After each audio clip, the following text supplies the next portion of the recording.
Sometimes you just can't share all that you want to share in the time that you are allotted. And you may have a few extra things to say about a conversation you might be having. So, yesterday, Bob and I were talking about accountability.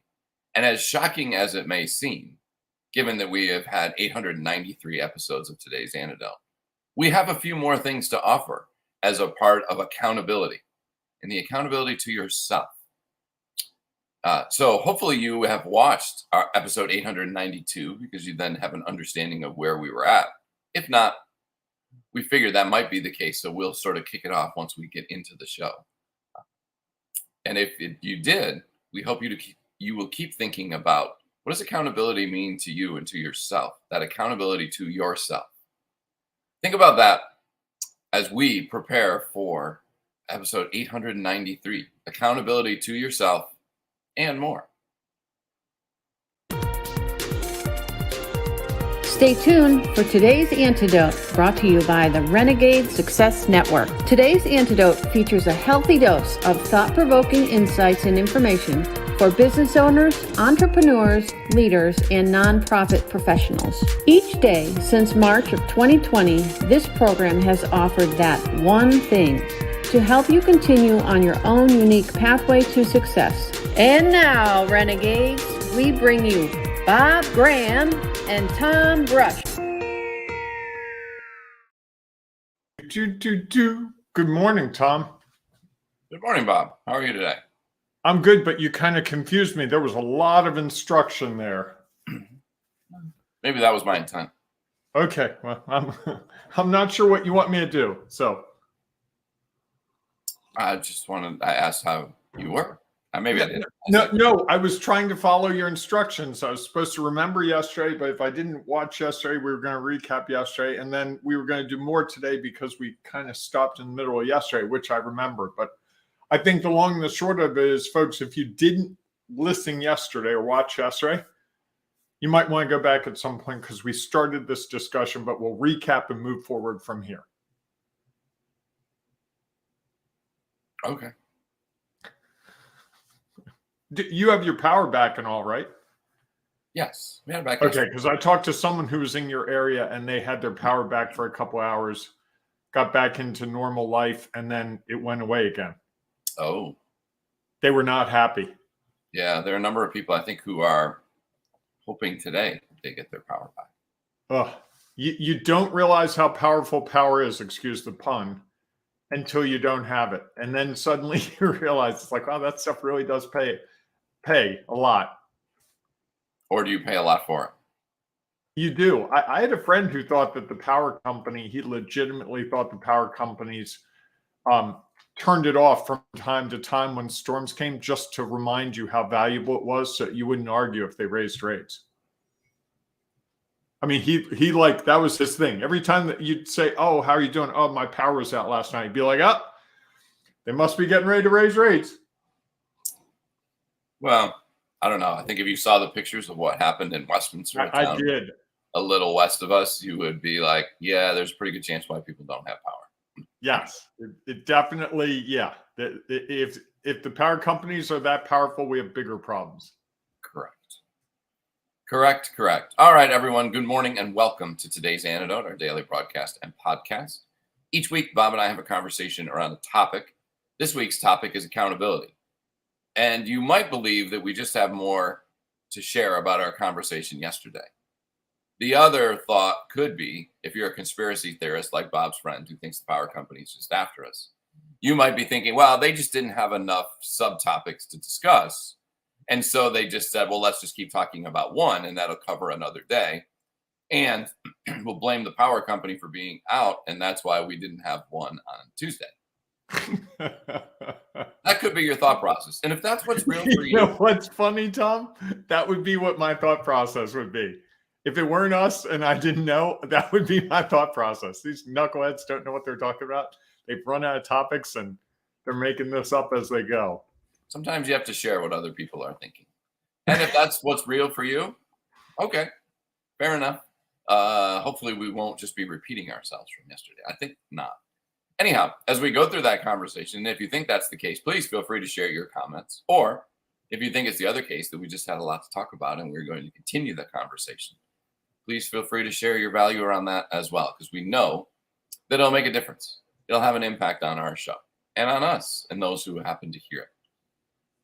And then at the conclusion of that conversation, Bob and I will each offer our one thing, our today's antidote, that thing that we hope will help you figure out when you might be stuck, overwhelmed, frustrated, uncertain.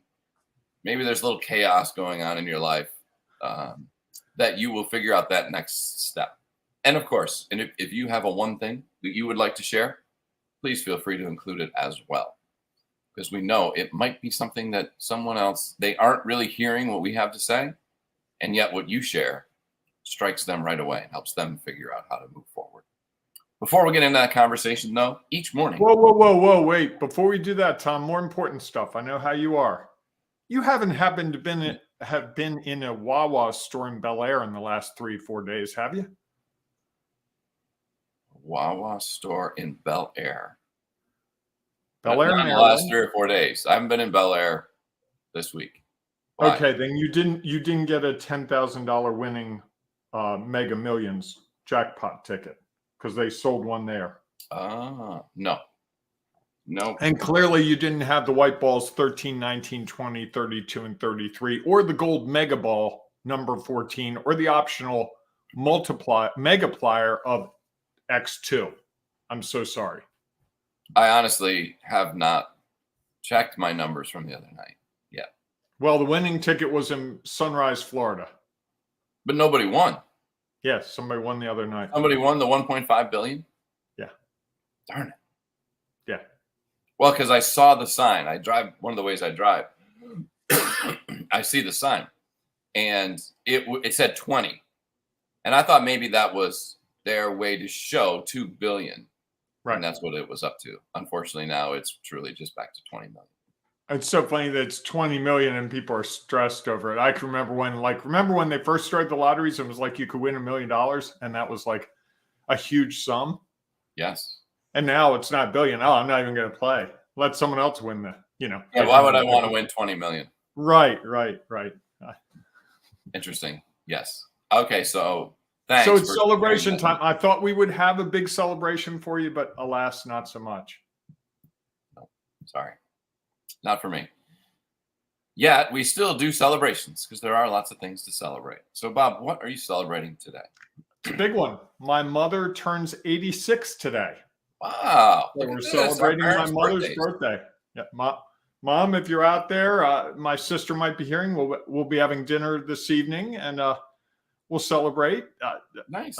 My mother is the most active 86 you can imagine. Still drives, does millions of things each week. Getting on her calendar is an effort because it's like, no, I'm having dinner with these people that night. No, I'm having dinner with these people. I asked about her birthday, and she's like, oh, I go out with my friends every Thursday, and we have dinner together. And then I got a text from her saying, oh, your sister and the kids are going to get together, and maybe you want to join us. I'm like, oh, I thought you were going out with your friends. She said, well, that was sort of my first offer.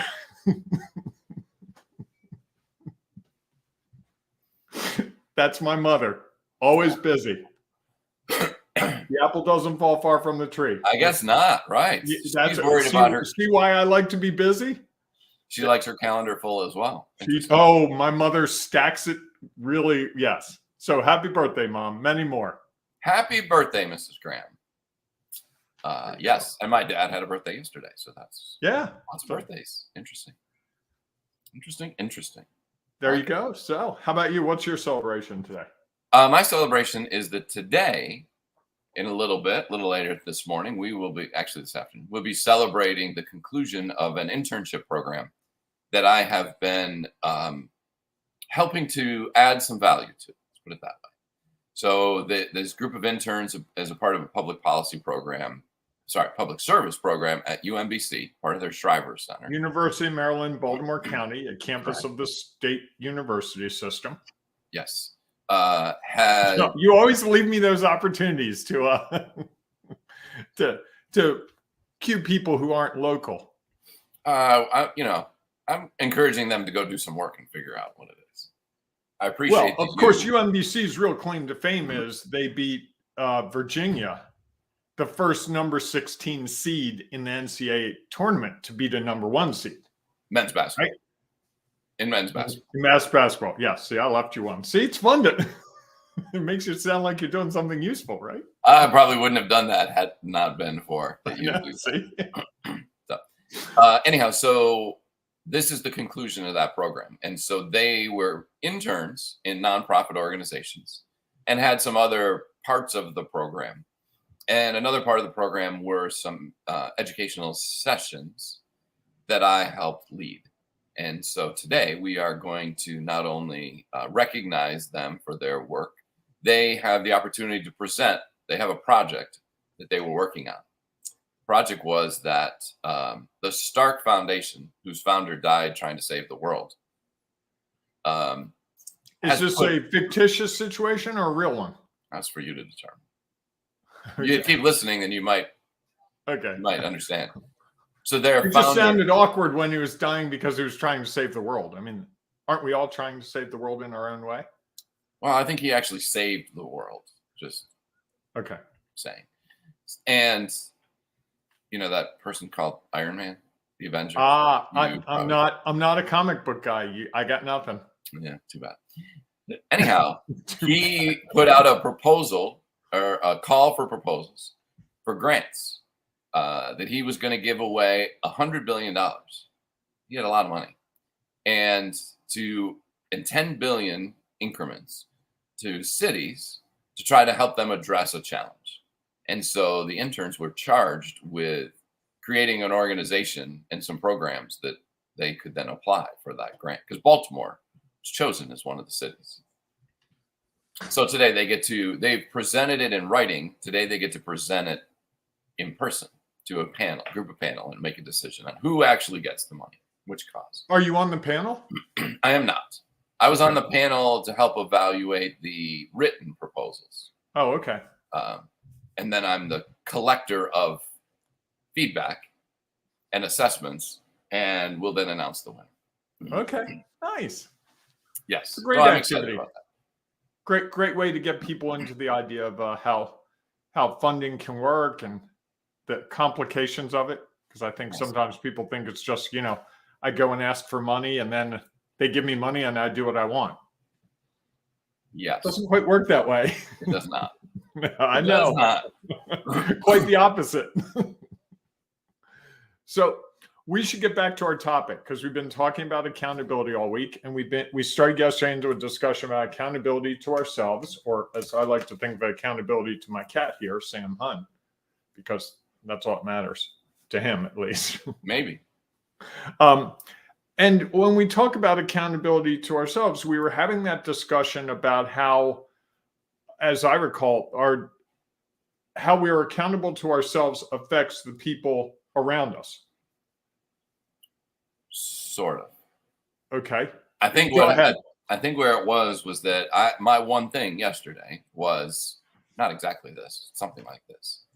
We're not really. Kelly offers some really good insight for us. Glad you both are back. 6:30ish yesterday was too early for me. You are not alone, Kelly. Sort of 7-ish, sort of.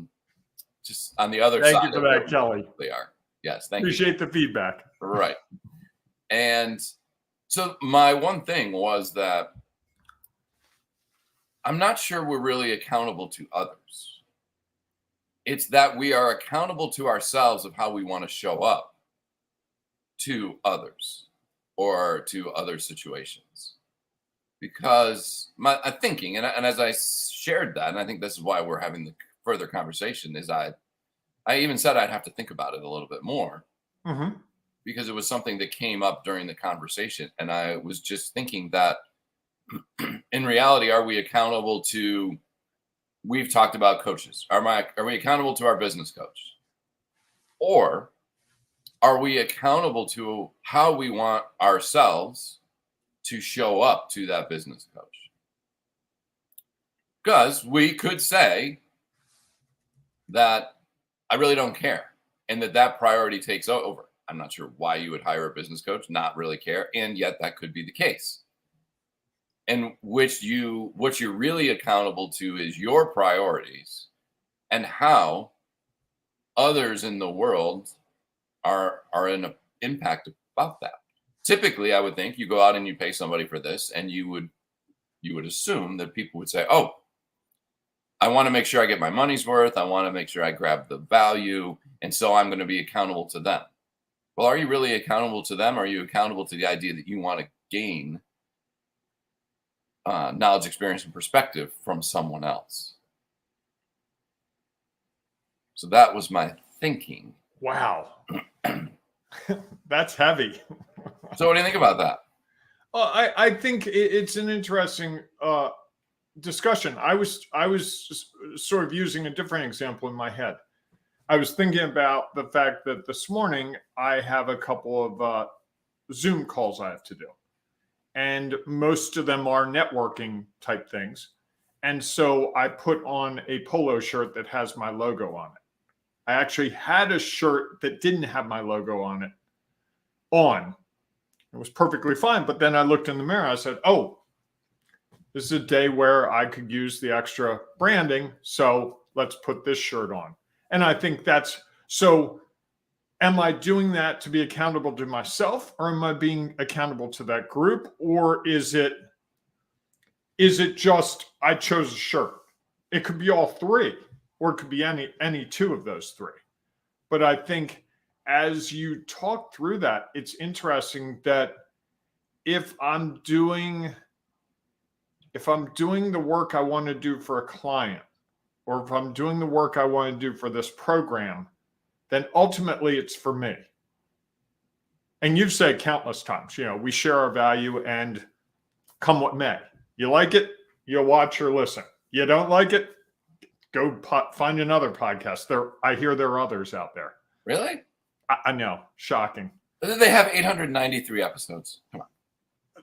Collectively, yes. All the others added up. Yes. Okay. So there's this guy, I don't know if you've heard of him, like Joe Rogan. He does a lot of them. And there's Howard Stern. Some of these guys, I don't know. Oprah does one, But ultimately, I think that's part of how we become more effective, and I think it really gets to the less is more that we were talking about last week. So when I think of doing less, I think of focusing, and I think of focusing on the things I'm really good at and being in that zone of expertise, if you will, and not doing other things, which is being accountable to myself, saying, hey, Bob, you're good at these things. Stay in your lane. If I start doing those other things, now I'm being accountable to someone else. I'm doing something for them, or to convince them, or to show them, or to entice them, or to make them see me differently than I really am. Although, isn't that an accountability to how you want to show up? You could choose at the end of the day, yes, I agree with you. I think that's the epiphany for me when you walk through it the second time today was that, yeah, it's all about how I want to show up for myself. So I could have shown up this morning with no shirt on.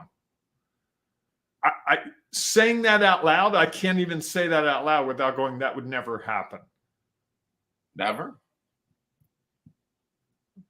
You're not going to bait me into a good try. Well, and I think that is a little bit of the accountability to who you are. Some other people might say, what do I care? Or maybe that's part of their shtick. And this is the way they want to show up. And their accountability is that they believe that that is valuable to others. And so that's being accountable to the value they think that they will provide. I mean, it's interesting because you did talk about you had another shirt on and you changed it. Yes. Which I think that conscious effort was an accountability to your priorities. Your priorities were, I could have just wore any old shirt. And may or may not have any impact on the conversations. You can't tell. You can't control what impacts someone. Has an impact on me, though. It does, because you chose that. Right. And that could be projected. onto other people. Maybe. Just like I interviewed for a job one time and I wore my favorite tie. And I was in the men's room right before I went to the interview, and I'm like, man, this is my favorite tie. I am rocking it. And I went into the interview and I did very well. And I know that there was some of that accountability to myself. I look good in this tie. That was a priority for you. And so you chose that priority over, you know what? The company's colors are different from your tie. And so I'm going to choose to wear a tie. Right color. It was What's their that? color. It was their color. Not foolish. But it was also a very hot August day, or July day, I guess. And it was not the best day to be wearing a suit. And I traipsed across a university campus in a suit. And everyone else was polo shirts, very casual. And even the people that interviewed me were very casual. Sure. It's like, this is how I want to present myself to you for this opportunity. And I'm willing to make the sacrifice that my comfort is secondary. Because how I appeared was important to me. Sure. That was the accountability to myself, more so than I want to be comfortable. If I wanted to be comfortable, I could have worn a polo shirt. I probably, who knows, I might have gotten the job in a polo shirt. I'll never know. I know, but for me to feel comfortable in that room, I had to be dressed the way I was dressed. Just like today, for me to be comfortable doing what I do today, this is the shirt I choose. Yes. And I think clothing is a very small part of it. It's also the words you use. There are the people that choose language that's a little saltier than other people in their discussion. And that's a choice. And that's how they show up. Sure. And they're the people that are chronically late for meetings. And they're the people that are chronically early for meetings. And the people that walk in right on dime, and the people that all through a meeting might be, playing on their cell phone or on their laptop. Sure. And all those are choices, right? That help us externally see how someone is accountable to themselves. So if you're in a meeting with me and you're playing on your cell phone the whole time, I'm observing that you don't really seem interested in the topic or the group for that matter. You have better things to do. Or I was with a client a couple weeks ago and, I always turn my phone off unless there's some pressing emergency. And I'll say to him, look, I might get a call. I have to take this call for whatever. This client took 2 calls during the meeting. And it wasn't like, oh, I got to take this call in 30 seconds. It was like, I got to take this call. And they just started talking. And it was, they're talking about the World Cup. I'm thinking, wow, I guess I don't rate because I thought the World Cup could wait till after our meeting. And after the second time, I said, hey, I'm curious, what was your thought process on? Well, I never know what to do when the phone rings.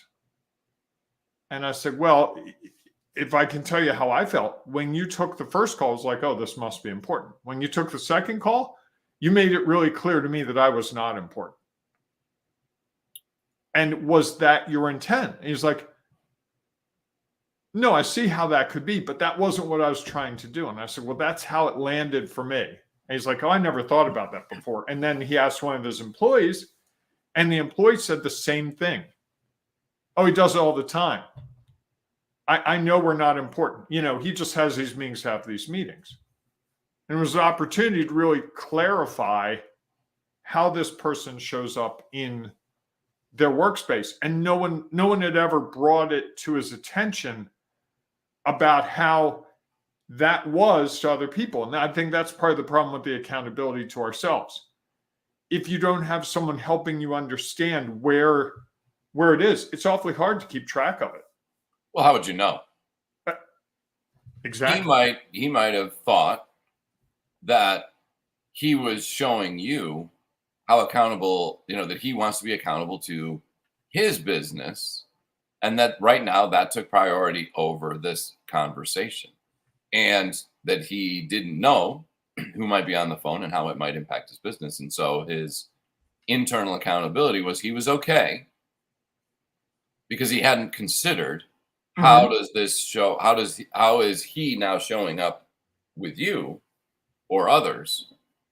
He was only concerned about how he was showing up and what he thought was for as a part of his business.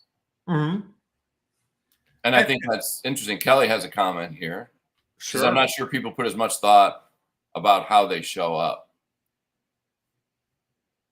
I actually, I don't know about that, Kelly. I think, I actually, in some regards, think that they do because they believe they are showing up as how they would want to be accountable to themselves.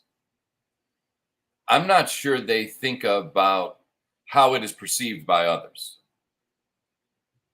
I think some people could believe, well, you know what, I've got my laptop in a meeting and yeah, I'm using it to take notes and I'm also using it because I've got a lot to do and I'm trying to be accountable to my job and I'm answering emails while I'm also in this meeting. And they may feel like that's being very accountable to their job. Mm-hmm. When in reality, everyone else in the room is looking at them as they're not very accountable to the situation that they're in at the moment. And until until someone shares some value with them that, hey, this is the way it looks when you show up this way. And is that the way that you want to appear? And then it's not an accountability to the person who shared it with you. It's an accountability to how you want to show up. And it's interesting, I think I've shared this story, maybe not. When I was in high school, I know I was into sports and following sports and doing whatever. And our high school girls basketball team was in like a semifinal or a final or some, I don't know, seemingly important game at the moment. And there was a whole bus of people, students who went. And, I could be a little boisterous at one time and thought I knew what was going on. And so as a part of this group, we're, yelling at officials and doing things that I would never, nowadays, I think back on and think, oh boy. I thought I was being helpful to the group, to the team, to being a leader, all those things until a teacher called me aside the next day at class and just said, is this how you want to show up? And then I started thinking about how do I want to show up? And it was a valuable lesson for me, valuable feedback for me to hear, because then I started to think about how do I want to be accountable to myself? And it really, at that point, yes, it mattered how others saw me. And there are probably some people who would have said, oh, it was awesome that you were so vocal and verbal and supportive and blah, blah, whatever. That wasn't the feedback that I got. And I think that's was helpful as I started to think about how could I be accountable to myself and the way that I want to show up. Kelly then goes on to say, or it could be how they are rewarded in their work culture. Well, it could be that too. And that might be, if that's of value to them and they get rewarded by others saying that they are being accountable to their organization, and that's how they want to show up, then is it truly accountable to their organization or accountable to them and how they want to be accountable to themselves? Every time I talk about it, some of it is very clear, and others of this is very, I don't know if it's just wordsmithing or if there's actually a value in there. Because I think accountability is an interesting thing. I think accountability tends to be overlooked. And I was thinking about the extremes. You can be overly accountable to yourself or overly accountable to others.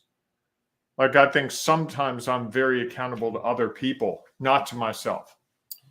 I worry about how I look to them.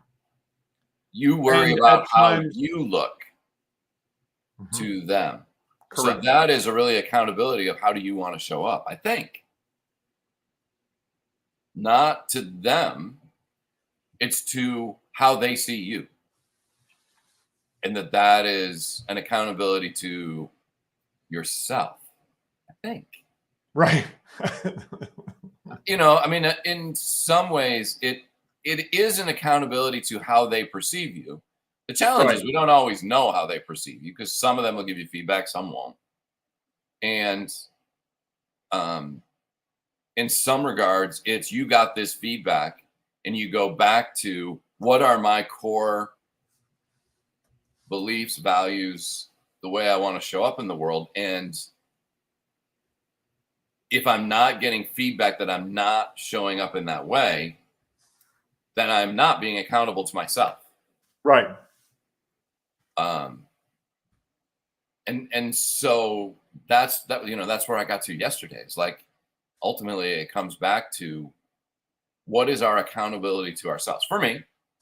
Right. And that if I'm getting feedback that I am not showing up in a way that others would want, then maybe I'm not being accountable to myself. Now, if you're always changing with every feedback, Right. then maybe you are being more accountable to others than you are to yourself, because Right. you haven't actually decided what that is. You're letting others, if one person gives you feedback and they say, okay, I need to do that. And then you show up the next way and somebody else gives you, and you change again and again and again and again.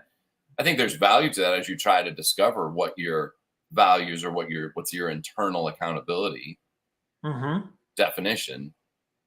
Yet I think that can get to the point where then you stop having one. Right. You have your one thing? Can I share Kelly's comment first? Oh, absolutely. That teacher was incredibly kind to share that feedback. I agree. I actually shared that with him, and they didn't remember that situation when I was back at my school 6 or 8 months ago. Maybe we need to get better at giving feedback to create accountability. Gives me food for thought. What I love about that, Kelly, is yes, it's feedback. And yes, it's what's real for you. You're sharing your value that others can't see, typically, because they don't know how others are looking at them unless they get feedback. And hopefully they are taking that feedback as, and I'm sure my teacher shared this as, this is just my opinion. And yet it allowed me to stop and think, was that really the way that I wanted to show up? And at one point, obviously, I thought it was, because I actually took those actions. This gave me a pause to think about, this is another way that is being seen. And probably if some other teacher had come up to me and said, wow, you were really vocal and active and supportive of the team, I would have had different thoughts maybe go through my head of how does that play out?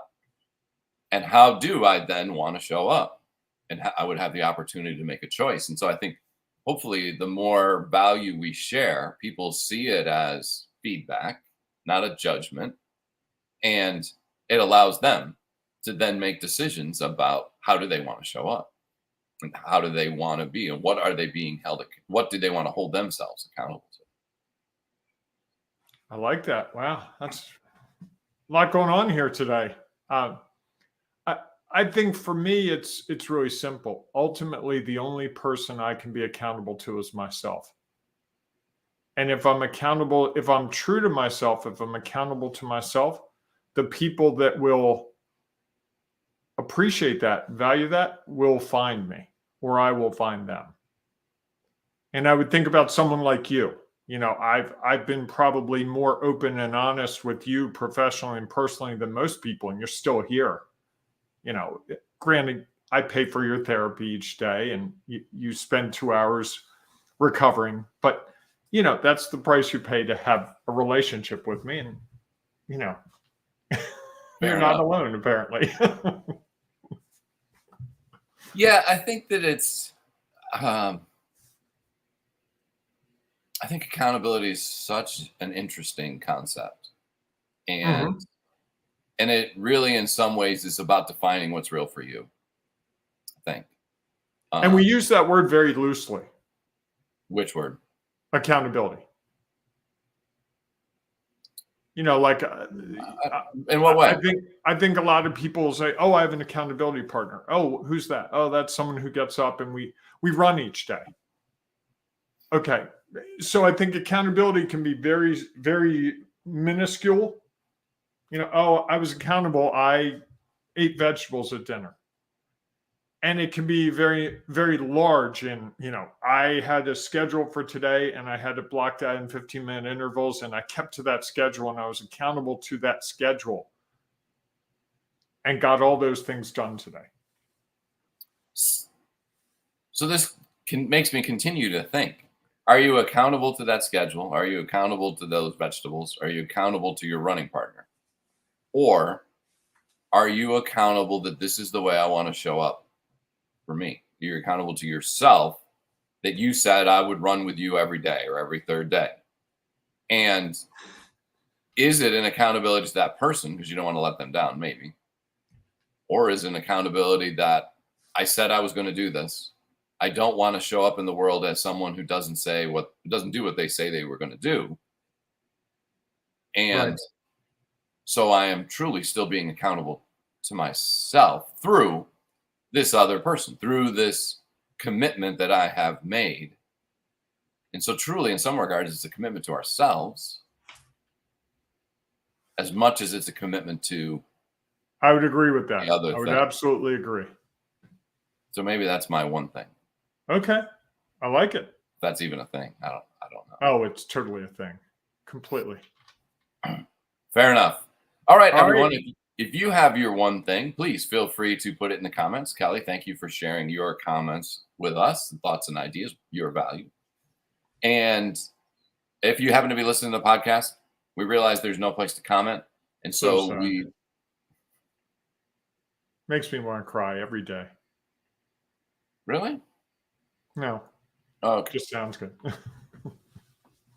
You thought that's what people wanted to hear, so you said that's right. Fair enough. So if you would like to share some thoughts and ideas around our podcast, please join us in our Sculpt Your Business Facebook group. Easy to find. Just go to Facebook, search for Sculpt Your Business. And hopefully in there, we are helping people figure out how to go from chaos and confusion to confidence in control. And so please share your value there. You might also find some things in there that are helpful to you. And of course, if this is something that's a little more of a challenge and you're struggling with accountability and who are you really accountable to and what are the things within you that you want to be accountable to or for, our Sculpt Your Business program can help you figure those things out. It's one of the things that Bob and I love to do. It's a 17-week program that helps you go from maybe chaos and confusion and uncertainty to having a little more clarity, confidence, and control so that you can keep moving forward and you can be a little clearer about what your accountability looks like so that it is not just floating in the wind with every piece of feedback that you get, that you have an opportunity to actually choose those things that you want to be accountable for to yourself and how you want to show up in the world for your personal or your business experience. Please just reach out to Bob or me. We'd be happy to fill you in with some more details around that. You can also just go to the renegadesuccessnetwork.com where you can get more details about that program and how we are helping others find their own unique pathway to success. So we look forward to seeing you in the group or we'll see you tomorrow morning, 7 a.m.-ish Eastern time for our next episode of Today's Antidote. Hey, whatever you do, embrace the renegading you. It's so worth it. We'll see you soon. Hey, it's Sculpt Your Business time. You know you've been dying to go from chaos and confusion to confidence and control, and we want to help you get there. It's as simple as going to renegadesuccessnetwork.com. Just think, if you started the program now, 17 weeks would put you right before Christmas, right into 2024. You could be rocking and rolling with confidence and control as you embrace the new year.